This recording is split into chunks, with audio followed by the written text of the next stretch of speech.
윤석열 전 대통령이 석방해달라고 청구한 구속적부심 신문이 조금 전 끝났습니다.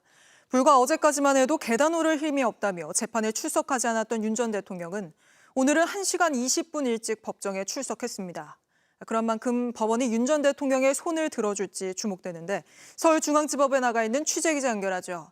자, 김태형 기자. 구속적부심 신문 어떻게 진행됐는지 궁금한데 오늘도 윤 전 대통령이 직접 변론을 했다고요? 네, 서울중앙지법에서 열린 윤 전 대통령 구속적부심 신문은 오후 4시 15분쯤 마쳤습니다. 점심시간을 위한 잠깐의 휴식 시간을 빼고 총 4시간 50분간 진행된 신문에서 윤 전 대통령 측과 특검은 치열한 공방을 벌였습니다. 먼저 오전에는 윤 전 대통령 측이 준비한 140장 분량의 PPT 자료를 통해 석방의 필요성을 주장했고요. 반대로 오후엔 특검팀이 100장 분량의 PPT 자료를 준비해 구속의 필요성을 주장했습니다.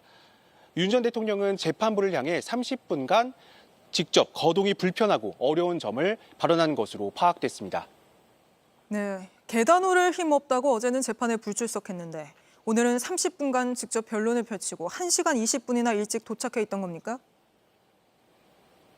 네, 윤 전 대통령은 오전 8시 20분쯤 호송차를 타고 서울구치소에서 출발해 오전 9시쯤 이곳 법원에 도착했습니다. 심사가 열리는 시간보다 무려 1시간 20분이나 일찍 법원에 도착한 건데요. 앞서 특검 조사를 받을 땐 오전 9시인 출석 시간을 1시간이나 늦춰달라며 시간 다툼을 벌인 것과는 대조적입니다. 불과 어제만 해도 계단 오를 힘도 없다며 내란 재판에 불출석했는데 당장 석방 문제가 걸려있는 오늘 심사엔 직접 출석한 겁니다.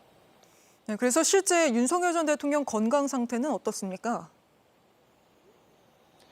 특검은 윤 전 대통령의 건강상 문제가 전혀 없다고 보고 있습니다.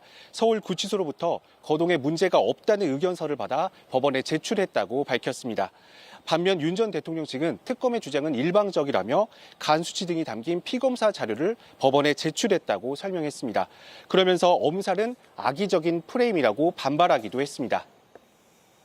지난번엔 법원에서 구속을 취소해줬는데 오늘 결과는 어떻게 또 언제쯤 나올 걸로 예상되죠?